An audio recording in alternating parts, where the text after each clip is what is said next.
बिस्मिल्लाहिर्रहमानिर्रहीम। अस्सलाम वालेकुम डियर CSS एस्पायरेंट्स। आज बात हो जाएगी एकेडमीज़ वाले टॉपिक पे। काफ़ी ज़्यादा इस पे मुझे कमेंट्स आए, सजेशंस आए कि जी एकेडमीज़ का हमें गाइड करें कि हम कैसे सेलेक्ट करें, किन के लिए है एकेडमी ज़्यादा बेनिफिशियल, क्या हमें जाना भी चाहिए कि नहीं जाना चाहिए। तो इन क्वेश्चंस को एड्रेस करने के लिए ये वीडियो। एकेडमी एकेडमी बेसिकली क्या है जी? एकेडमी एक इंस्टीट्यूट है, एक इदारा है जहाँ पे आप इन्वेस्ट करते हैं क्या अपना टाइम, अपना पैसा, अपने रिसोर्सेज, अपनी एनर्जी। किस लिए? ताकि आपको गाइडेंस मिल सके, आपका सिलेबस कवर हो सके, ठीक है, आप अल्टीमेटली आप एक CSS ऑफिसर बन सकें।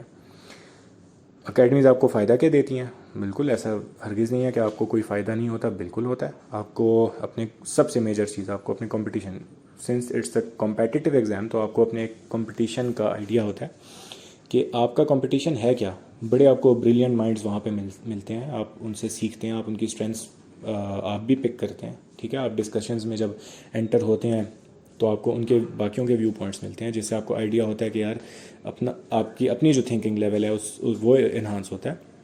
तो सबसे पहली चीज़ तो ये आपको कंपटीशन का आइडिया होता है। देन सिलेबस कवर होता है ऑब्वियसली। अगर पूरा ना भी हो सिलेबस कवर तो 75-80% तो हो ही जाता है। आपको डायरेक्शन मिल जाती है। अक्सर वहाँ पे ज़्यादातर CSPs आए होते हैं, ठीक है, CSS ऑफिसर्स आए होते हैं, तो वो अपना एक्सपीरियंस शेयर करते हैं, आपको मुख्तलिफ टिप्स, टेक्निक्स, ट्रिक्स वगैरह बताते हैं, तो आपको डायरेक्शन मिलती है, आपको मोटिवेशन मिलती है, ठीक है। साथ ही साथ इसके अलावा आप डिफरेंट पर्सपेक्टिव्स से सोचना शुरू कर देते हैं। एनालिसिस आपको करना आता है। आपसे जब वो इंस्ट्रक्टर बात कर रहा होता है तो आपको मुख्तलिफ ज़ाविये बता रहा होता है किसी भी टॉपिक के, तो आपका जो होराइज़न है ना, एनालिटिकल होराइज़न, वो ब्रॉड होता है। और साथ ही साथ एक स्केजुअल होता है जो कि ऑब्वियसली फॉलो हो रहा होता है, तो आपको उससे भी फ़ायदा होता है कि आपको पता होता है कि आपने अपने दिन में कि आपको अपना दिन किस तरीके से डिवाइड करना चाहिए। आपको पता होता है कि जी फॉर एग्जांपल 5 से 9 क्लासें हैं, तो मुझे इतने बजे पहुंचना है, तो एक डिसिप्लिन आ जाता है, एक स्केजुअल होता है जो आप फॉलो कर रहे होते हैं। तो ये वो सारी चीज़ें हैं बेसिक फंडामेंटल जो कि आपको एकेडमी दे रही होती है, और इससे आपको फ़ायदा होता है। लेकिन, एंड इट्स अ बिग लेकिन, वो ये कि क्या एकेडमी सबके लिए होती है? ये मेजर सवाल है। क्या सबको एकेडमी जाना चाहिए? I will be very very Frank and honest with you कि कोई भी एकेडमी आपको ओवरनाइट एक सक्सेसफुल कैंडिडेट नहीं बनाती। आप कोई जादू की छड़ी किसी के पास नहीं होती, ठीक है। वो आपको रास्ता दिखा सकते हैं, आपको स्केजुअल दे सकते हैं, आपको रिसोर्सेज दे सकते हैं, लेकिन कोई भी आपको गारंटी नहीं दे सकता, ठीक है। तो इतना मैं आपको बता दूं कि ओवरनाइट कोई भी सक्सेसफुल कैंडिडेट वो नहीं तैयार कर लेते। सक्सेसफुल कैंडिडेट वो होता है जो कि अपने हिस्से की मेहनत जारी रखता है, और जो गेन करना होता है एकेडमी से वो वहाँ से गेन करता है, ठीक है। और सेकंड चीज़, सबसे इम्पॉर्टेंट चीज़, इंग्लिश। अगर आपकी इंग्लिश स्किल्स जो हैं, राइटिंग स्किल्स जो हैं, और स्पोकन भी, क्योंकि कल को जाकर इंटरव्यू की बारी आती है, लेकिन वो चूँकि बात की बात होती है, तो फंडामेंटली स्पीकिंग आपकी इंग्लिश राइटिंग स्किल्स अगर उस लेवल पे नहीं है जो मिनिमम होना चाहिए, और मिनिमम क्या होना चाहिए? मिनिमम इतना आपका स्ट्रक्चर ठीक हो, ठीक है, ग्रामर आपकी ठीक हो, एक्सप्रेशन आपका ठीक हो, दैट्स इट। ये 3 चीज़ें फंडामेंटल हैं। अगर ये आपके ऑलरेडी ठीक हैं, एकेडमी आप ज़रूर जाएं, आपको फ़ायदा ही होगा, क्योंकि आपने वहाँ पे सिंपल सिलेबस कवर करना है, लिखना आप जानते हैं, तो आप जो जो समझ रहे हैं आप लिख सकते हैं बड़े अच्छे तरीके से। लेकिन अगर आपको लिखने में ही प्रॉब्लम है तो फिर एकेडमी आपको इंग्लिश नहीं आपकी ठीक कर सकती। हाँ, आपकी इंग्लिश ऑलरेडी बेसिक्स ठीक हैं आपके, तो आपकी ऐसे और प्रेसी के जो स्ट्रक्चरल इश्यूज़ हैं वो ठीक हो सकते हैं वहाँ पे, ठीक है। यहाँ आपकी वोकेबलरी ज़रूर इन्हांस हो सकती है कि वो कौन से फॉर्मल वर्ड्स हैं, कौन से फॉर्मल एक्सप्रेशंस हैं जो यूज़ करने चाहिए एसए में, प्रेसी में, या बाकी सब्जेक्ट्स में। लेकिन इंग्लिश फंडामेंटल, आपकी जो फंडामेंटल्स हैं वो नहीं वहाँ पे ठीक होंगे। ये मैं आपको बता दूँ, ऐसा कोई उनके पास फार्मूला नहीं होता, क्योंकि वो आपको इंग्लिश एज ए लैंग्वेज नहीं पढ़ा रहे होते। इंग्लिश ऐसे और इंग्लिश प्रेसी की तैयारी करवा रहे होते हैं। तो इंग्लिश एज ए लैंग्वेज पढ़ने के लिए आपको इंग्लिश लैंग्वेज कोई कोर्स लेना चाहिए, ठीक है, जहाँ पे स्पेसिफिकली इंग्लिश पे काम होता हो, स्ट्रक्चर, एक्सप्रेशन, फंडामेंटल्स, ठीक है, बेसिक बिल्कुल आपकी ग्रामर वगैरह। अच्छा, तो ये 2 चीज़ें मैं आपको बता दूँ। आई विल बी ऑनेस्ट, अगर आप खुद अपने आप को असेस करें, अगर आपको लगता है कि राइटिंग स्किल्स अभी ठीक नहीं है और उस लेवल पे नहीं है, तो आप एकेडमी ना जाएं, ठीक है। सबसे पहले आप जाना है तो किसी इंग्लिश की एकेडमी जाएं जहाँ पे आपके वो बेसिक्स ठीक हों, क्योंकि हर पेपर आपने करना इंग्लिश में ही है, तकरीबन सारे ही पेपर्स आपके इंग्लिश में हैं। तो इंग्लिश अगर आपकी राइटिंग स्किल्स ठीक नहीं है उस लेवल पे, तो प्लीज़, खैर है, आप थोड़ा ज़्यादा टाइम लगा लें, लेकिन अब वो लगाएं ज़रूर, बजाय इसके कि आप ये सोच के जाएं कि चलो यार मैं एकेडमी ज्वाइन कर लेता हूँ और वहाँ पे रातों रात में इंग्लिश भी मेरी ठीक हो जाएगी और मैं कल को जाकर रिटर्न एग्ज़ाम दे के आ जाऊँगा। लेकिन जब रिज़ल्ट आएगा ना तो आपको बहुत बड़ा झटका भी लग सकता है, खुदा न खास्ता। तो आपको आपका टाइम जो ज़ाया हो और इतनी एनर्जी, और फिर कल को आपका हौसला टूटे, तो बेहतर नहीं है कि पहले से आप उस चीज़ पर ज़्यादा मेहनत कर लें। अच्छा, ज्वाइन कब करनी चाहिए अकेडमी? मैं हमेशा यही रेकमेंड करता हूँ कि बेसिक आपको ना अपनी तैयारी घर पे स्टार्ट करनी चाहिए। मेरा जो एक्सपीरियंस था वो ये था, मैं एक अकेडमी गया था इस्लामाबाद, मुझे स्क्रैच से बिल्कुल तैयारी करनी थी, मुझे कुछ नहीं पता था। There was no CSP in my family, दूर दूर तक मैं किसी को पहचानता तक नहीं था सीएसएस जो ऑफिसर्स हैं उनको लेके। तो मैंने एक एकेडमी ज्वाइन की थी 2 हफ्ते के लिए, 2.5 हफ्ते के लिए, लेकिन मैं आई ड्रॉप्ड आउट। ठीक है, मैं उससे बाहर आ गया। मुझे समझ आ गई कि तैयारी मैं खुद कर लूँगा, क्योंकि ग्रेजुएशन के बाद आप इस काबिल तो हो ही गए होते हैं कि आप इंग्लिश पढ़ सकते हैं, समझ सकते हैं, लिख सकते हैं। लिख नहीं भी सकते तो एटलीस्ट आप समझ तो सकते हैं ना, आप रीड तो कर सकते हैं। तो एनीवेज आई ड्रॉप्ड आउट। और आपको भी मैं यही सजेस्ट वैसे करूँगा कि फंडामेंटली आपको बिल्कुल स्टार्ट लेने के लिए, अभी मई में अगर आप स्टार्ट ले रहे हैं, मई जून में, तो आप एटलीस्ट 1 महीना घर में लगाएं। और then if you feel like कि नहीं यार टाइम नहीं बराबर हो रहा है, या फैमिली में और काफ़ी ज़्यादा कमिटमेंट्स होती हैं जिसकी वजह से आप ज़्यादा टाइम नहीं दे सकते, देन जॉइन एन अकेडमी, ताकि आपके स्केड्यूल बने, सबको पता हो कि यार इतने बजे ये अवेलेबल नहीं होता बंदा, ये अपनी क्लास लेने जाता है, तो उनको भी पता लगे कि यार आपको ज़रा छोड़ा जाए कि आप तैयारी करो। काफ़ी लोगों का ये एक इशू होता है कि घर में नहीं टाइम मिल पाता या काम काज निकल आते हैं। अदरवाइज़ आप अपनी प्रिपरेशन घर में ज़रूर स्टार्ट करें। साथ ही साथ आप, अच्छा, और घर में करने का यार देखो, यूट्यूब और Google, these two are your best buddies, आपके बेस्ट फ्रेंड्स हैं इस प्रिपरेशन के लिए। मैंने अपनी मेजॉरिटी तैयारी जो है वो इन्हीं 2 रिसोर्सेज को यूज़ करके किया। गूगल पे आपको ओपिनियंस, एडिटोरियल्स मिल जाते हैं, मैगजीन्स के आपको जर्नल्स में आर्टिकल्स वगैरह आप डाउनलोड कर लेते हो। यूट्यूब पे आपको इतने ढेर सारे चैनल्स मिल जाएंगे जहाँ से आपको गाइडेंस मिल जाती है, जहाँ से आपको सब्जेक्ट के बारे में कितने ज़्यादा टॉपिक्स आप वहाँ से समझ सकते हैं, कवर कर सकते हैं। ठीक है, तो आपके बेस्ट बडीज़ हैं ये जो 2 है ना। अच्छा, इसके अलावा ये कि अगर जॉब करते हैं तो ठीक है, आपसे अगर टाइम मैनेज नहीं हो रहा, then you should join an academy. ठीक है, आपका एक टाइम एटलीस्ट आपका मैनेज हो जाएगा। और अच्छा, एक चीज़ जो है ना, उन लोगों के लिए जिन्होंने वो गुर समझ लिए हैं, जिनको कोई मेंटोर मिल गया लेट से, या जिनको वो गुर समझ आ गई है कि हाँ वो घर में अपना उन्होंने स्केड्यूल बना लिया, टाइम टेबल बना लिया, और उसको फॉलो भी कर रहे हैं, रिलीजियसली फॉलो कर रहे हैं, उनको अगर एकेडमी कल को जाने का शौक़ हो तो वो सितंबर या अक्टूबर में जाएं। उसकी रीज़न ये है कि वो सेकंड लास्ट या लास्ट बैच होता है उस सीज़न इन अ सेंस के जो अगला सीएसएस है उससे पिछले वो लास्ट या सेकंड लास्ट बैच होता है, और उसमें वो फोकस करते हैं ज़्यादा से ज़्यादा मॉक्स लेते हैं आपके।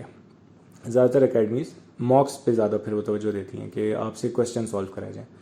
तो आपका सिलेबस ऑलरेडी कवर्ड होगा, आपका वहाँ पे जाके रिवीजन भी हो जाएगी, और and then you start taking mocks, और आप जो वहाँ पे डेली पढ़ते हैं आप उस पर क्वेश्चन सॉल्व करके अपने एवेल्यूएटर से या जो भी इंस्ट्रक्टर है उनसे चेक करवाते हैं। तो आपको इस चीज़ से फिर फ़ायदा होता है। तब अगर उन लोगों के लिए स्पेसिफिकली जिन्होंने स्टार्ट ले लिया और they are on the right track, वो अगर कल को दे फील लाइक के they should join an academy as well, वो फिर इस चीज़ से वो फिर फ़ायदा उठा सकते हैं। अच्छा, एक आपको टिप दूंगा, वो ये कि आप अपना पैसा कैसे सेव कर सकते हैं। पहली चीज़ ये कि हमेशा कोशिश करें कि 2 वीक्स तक का डेमो मांगें। ठीक है, 2 वीक्स का डेमो मांगें। उसकी रीज़न ये है कि कुछ एकेडमीज़ में ऐसा भी होता है कि 2 वीक्स बाद नया बैच आ जाता है, तो जब नया बैच आता है वो पिछले वाले पे फिर इतना फोकस नहीं करते। तो बेहतर होता है कि 2 वीक्स का अगर आपने डेमो मांग लिया किसी तरीके से, उन्होंने आपको दे दिया कि ठीक है आप 2 वीक्स का डेमो लें, तो आपको उतने में आइडिया हो जाता है कि नया बैच आने पे क्या आप वैसे ही आप पे फोकस है कि नहीं है। और दूसरा ये कि लेट्स से अगर 2 वीक्स का डेमो नहीं भी मिल रहा, तो आप असेस करें कि यार इतनी फ़ीस है तो मुझे पहले 2 से 3 वीक्स अगर निकालने हैं तो मैं इसका कितना 1/3 फीस दे दूँ तो चलेगा। आप उनसे इंस्टॉलमेंट्स पे वो करें, उन्हें एग्री करें कि मैं इंस्टॉलमेंट्स में पे करूँगा। उससे फ़ायदा ये होगा कि आपने पहली इंस्टॉलमेंट दे दी, एंड अब जब दूसरी इंस्टॉलमेंट की बारी आएगी तो आपको इस बीच आइडिया हो गया होगा कि हाँ वेदर इट्स वर्थ इट और नॉट, क्या आपको वो वैल्यू फॉर मनी मिल रही है वहाँ पे कि नहीं मिल रही। ऐसा तो नहीं है नए 1-2 बैचेस आए हैं तो आप पे फिर उन्हें तवज्जो देना छोड़ दिया। तो फिर you can take a decision कि whether you want to continue with that academy और नॉट, या फिर आपको कोई मेंटोर भी मिल जाता है इस बीच अकेडमी में ही या आउटसाइड, जो कि आपको बड़ा अच्छा गाइड कर सकता है। तो आप फिर उनसे जाके, इससे अच्छा है कि मिलने 1-to-1 आप उनसे मेंटोरशिप लें। मेरे केस में ये हुआ था, आई गॉट अ मेंटोर अल्हम्दुलिल्लाह, और मुझे काफ़ी अच्छा उन्होंने गाइड किया और मेरे मॉक्स लिए, एवेल्यूएट किया वगैरह वगैरह। तो उससे मुझे बहुत ज़्यादा फ़ायदा हुआ। अच्छा, इसके अलावा इन ये चीज़ें करने से ना आपका एटलीस्ट पैसा सेव होगा और आपको पता लगेगा कि आपको वैल्यू फॉर मनी मिल रही है कि नहीं। और एक और चीज़ याद रखें, जब ओरिएंटेशन सेशन में जाए ना, तो आप वहाँ पे वो जो चीज़ें क्लेम कर रहे हैं कि हम आपको यहाँ पे ये फैसिलिटी देंगे, वो फैसिलिटी देंगे, ये करेंगे, वो करेंगे, पास पेपर सॉल्व करेंगे वगैरह वगैरह, वो जो आपसे कमिट करें वो अपने पास लिखें। और कल को अगर वो चीज़ आपको वहाँ नहीं मिल रही, गो टू द एडमिनिस्ट्रेशन, और जिन्होंने वो आपको वो वादा किया था, एडमिन में वो जो भी बंदा था, आप जाएं उनके साथ बैठे, उन्हें कहें कि आपने ये क्लेम किया था और हमें वो चीज़ें नहीं मिल रही। आप उन्हें कहें कि यू आर एंटाइटल्ड, आप पे करें इस चीज़ के लिए, और आपने अपने प्रोस्पेक्टस में या ओरिएंटेशन लेक्चर में ये चीज़ें हमसे प्रॉमिस की थी और ये हमारे साथ नहीं हो रहा, तो काइंडली आप यहाँ हमें रिफंड इशू करें या मेक श्योर कि वो चीज़ें आप हमें प्रोवाइड की जाएँ। ठीक है। इसी तरीके से आप किसी इंस्ट्रक्टर से आपको समझ नहीं लग रही, या यू फील लाइक आप उन्हें इवेल्युएट करने के लिए कुछ देते हैं और वो आपको नहीं करते या टरखा देते हैं, go to the administration, talk to them कि भाई हमें तो ये कहा गया था कि आपकी इवेल्युएशन हुआ करेंगी, आपको आपकी स्ट्रेंथ्स को मज़ीद वो किया जाएगा, रिफ़ाइन किया जाएगा, वीकनेसेस पे आपकी काम किया जाएगा। तो फिर आप जाएं, उन्हें कहें कि ये फिर काम तो हो नहीं रहा, हमें तो कुछ असाइनमेंट्स वगैरह मिलती नहीं है, या हम अगर करके देते हैं तो चेक होके नहीं आती। जाएं, यू आर एंटाइटल्ड, आप किसी से फेवर नहीं ले रहे। ठीक है। आप कोई फ्री स्कूल में नहीं पढ़ रहे कि जहाँ पे आप यू फील लाइक कि यार नहीं, ऑलरेडी हमें इतना वो फ्री में दे रहे हैं। फ्री में कुछ भी कोई आपको नहीं दे रहा। अगर आप पे करें किसी चीज़ के लिए तो आपका फिर राइट बन जाता है। ठीक है। As a client, as a customer, whatever you say, आपने एक चीज़ के लिए पे किया है तो आपको जो चीज़ें प्रॉमिस की गई हैं आपका राइट बनता है कि आप वो क्लेम करें। लेकिन हमेशा एक तमीज़ के दायरे में, हमेशा आप एक CSP बनना चाहते हैं तो आपको ऑब्वियसली एक डेकोरम होना चाहिए। आप अपने राइट्स ज़रूर हमेशा क्लेम करें, लेकिन तरीके के साथ, विद वैलिड आर्गूमेंट्स, और तरीके के साथ कोई आपने लाइन नहीं क्रॉस करनी और ना दूसरे को करने देनी चाहिए ऑब्वियसली। अच्छा, तो ये हो गए कुछ टिप्स और ट्रिक्स। और आपने एकेडमी से, आपको एट द एंड आपने साथ साथ एकेडमी के क्या करना है, कि आप एकेडमी अगर जा भी रहे हैं तो आपने साइड बाय साइड खुद क्या करना है। खुद ये करना है कि देखें आप एकेडमी जा रहे हैं 4 घंटे 5 घंटे के लिए, बाकी का पूरा दिन तो आपका घर में होगा। सबको 24 घंटे मिलेंगे, जो आखिर में एलोकेट हो जाएंगे उनके लिए भी अभी से 24 घंटे ही हैं पर डे, आपको भी इतने मिले हुए हैं, और अल्लाह करे आप भी एलोकेट हो जाएं। लेकिन आप किस बेसिस पे एलोकेट होंगे? जब आप वो बाकी के 17-18 घंटे, when you make the most of those hours, आपको तब एज मिलेगा इस कॉम्पिटिटिव एग्जाम में बाकियों पे। तो वो जो सेल्फ स्टडी है वो आपने नहीं छोड़नी। और सेकंड ये चीज़ कि आप हमेशा जब भी एकेडमी जाएं तो अपने हर इंस्ट्रक्टर को कहें कि आपको एक ब्रेकअप दें सिलेबस का, कि आप अगर 12-13 लेक्चर्स में वो चीज़ कवर करा रहे हैं तो आप बताएं एटलीस्ट कि इस लेक्चर में हम ये टॉपिक्स करेंगे, इस लेक्चर में हम ये टॉपिक्स करेंगे। आपके पास जब वो ब्रेकअप होगा तो आप घर में कोशिश ये करें कि 1-8 टॉपिक उनसे आगे चलें। उसका फ़ायदा ये, जब आप क्लास में बैठेंगे तो आपको आइडिया होगा कि अच्छा ये चीज़ तो मैंने ऑलरेडी पढ़ी हुई है, तो वो कोई नई बात बताएंगे तो आप अपने नोट्स में ऐड कर लेंगे। और साथ ही साथ आप पास पेपर्स के कोई क्वेश्चंस ज़रूर देखा करें साथ साथ, जो कि फिर आप क्लास में उनसे पूछें कि सर ये आपने टॉपिक कराया था, इस पे ये सवाल आया पास पेपर्स में, तो आप ज़रा काइंडली बताएं कि इसका क्या स्ट्रक्चर होना चाहिए और हम किस पर्सपेक्टिव से इसको अटैम्प्ट करें। क्योंकि this is your main goal, this is your main objective. And में आपने पेपर सॉल्व करने हैं मेन एग्जाम में जाके। सिर्फ सिलेबस कवर करना काफ़ी नहीं होगा जब तक आपकी पेपर सॉल्व करने की टेक्निक्स ठीक नहीं होंगी।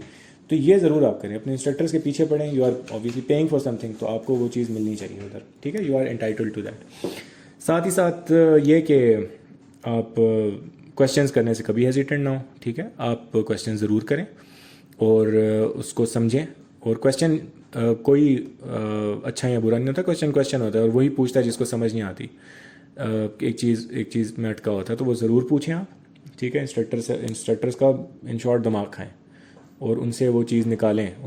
ऑब्वियसली उन्हें एक चीज़ आती होती है, मे बी कि वो उस टाइम सही से एक्सप्रेस नहीं कर पा रहे या वो उस एंगल से सोच नहीं रहे जिस एंगल से आप सोच रहे हैं, तो आप उनके साथ वो चीज़ शेयर करें जो भी आपके माइंड में कोई एक क्वेरी आई हुई है, और उन्हें कहें कि सर आप इस पर्सपेक्टिव पे आप अपना व्यू पॉइंट प्लीज़ दें कि हम एज एस्पायरेंट या एज कैंडिडेट जब जाके लिखेंगे तो हमें किस एंगल से लिखना चाहिए।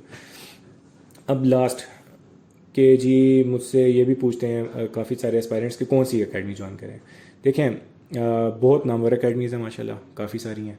मैं नाम एक का भी नहीं लूँगा। उसकी रीज़न ये है कि ना मैं किसी को प्रमोट करना चाहता हूँ, ना ही मैं किसी का नाम लेके, जिस तरह मेरा एक एकेडमी में एक्सपीरियंस ठीक नहीं रहा तो मैं उसका नाम नहीं लेना चाहता, क्योंकि ऑब्वियसली ये एक अनएथिकल चीज़ है। ये जो प्लेटफॉर्म है, ये प्लेटफॉर्म है स्पेसिफिकली इसलिए कि आपको आपकी जो इनर स्ट्रेंथ्स हैं उनका पता चले, आप सब माशाल्लाह टैलेंटेड हैं and all of you can do it, provided कि आपको सही गाइडलाइन दी जाए। और मेरा मकसद इस चैनल का यही है कि मैं अपने हिस्से का काम करूँ आपको वो चीज़ें प्रोवाइड करने के लिए। तो एकेडमी का मैं कोई नाम नहीं लूँगा, लेकिन एकेडमी ज्वाइन करने के लिए जो टिप्स और ट्रिक्स हैं वो मैंने आपको बता दी हैं। तो आप अगर कोई एकेडमी जाते भी हैं तो आपको एटलीस्ट ये आइडिया होगा शुरू में कि यार ठीक है, हम डेमो मांगें उनसे 2 वीक्स का, या फिर इंस्टॉलमेंट्स में पे करें और उससे आइडिया लें कि वैल्यू फॉर मनी है कि नहीं, हमने कैसे जाके एकेडमी से फ़ायदा उठाना है। मेन चीज़ होती है एकेडमी से फ़ायदा उठाना। ठीक है, आपको एकेडमी खुद फ़ायदा नहीं दे सकती तब तक जब आप उससे फ़ायदा उठाते नहीं हैं। इंग्लिश वालों के लिए मैंने पहले बता दिया कि इंग्लिश लैंग्वेज आपकी नहीं ठीक हो सकती। इंग्लिश ऐसे और पैसे की तैयारी अलबत्ता हो सकती है वहाँ पे, प्रोवाइडेड कि आपके इंस्ट्रक्टर्स वहाँ पे काफ़ी अच्छे लेवल के हों। और साथ ही साथ एक लास्ट चीज़ वो ये कि हमेशा आपको जो मटेरियल प्रोवाइड करेगी ना एकेडमी, उसको कभी भी प्राइमरी सोर्स के उसी पे रिलाई नहीं करना। बाज़ दफ़ा कंपाइल्ड चीज़ें होती हैं, बाज़ दफ़ा आउटडेटेड इन्फॉर्मेशन होती है, ठीक है, उन्हें नहीं अपडेट हुई होती। तो हमेशा उसे एज अ सेकेंडरी सोर्स के तौर पे यूज़ करें। प्राइमरी रिसोर्सेज कौन से होने चाहिए वो मैंने आपको पहले बताए हैं। आपको मैंने पिछली एक वीडियो थी जिसमें मैंने आपको बुक्स वगैरह, जर्नल्स और काफ़ी कुछ उसमें मैंने बताया था कि ये आपके प्राइमरी रिसोर्सेज होने चाहिए। और पहले मैंने आपको बताया था कि Google and YouTube are your best buddies, उनसे फ़ायदा उठाएं। तो आई होप कि अकेडमीज़ वाला एटलीस्ट आपको क्लियर हुआ होगा कि ज्वाइन करें तो कैसे करें, हमने कैसे फ़ायदा उठाना है अकेडमी जाके, कैसे वो हमें मदद कर सकती है, और किन को ज़रा सा ठहर जाना चाहिए अकेडमी जाने के लिए, और किन चीज़ों पे पहले फोकस कर लेना चाहिए। तो दिस इज़ इट। वीडियो थोड़ी लंबी हो गई। मेरी कोशिश थी अगेन कि मैं 5 से 6 मिनट में इसको वाइंड अप करूं, लेकिन इसकी डायमेंशन इतनी सारी थी कि बार बार फिर वो क्वेश्चंस पूछे जाते हैं। तो see you in the next video. अल्लाह हाफिज़।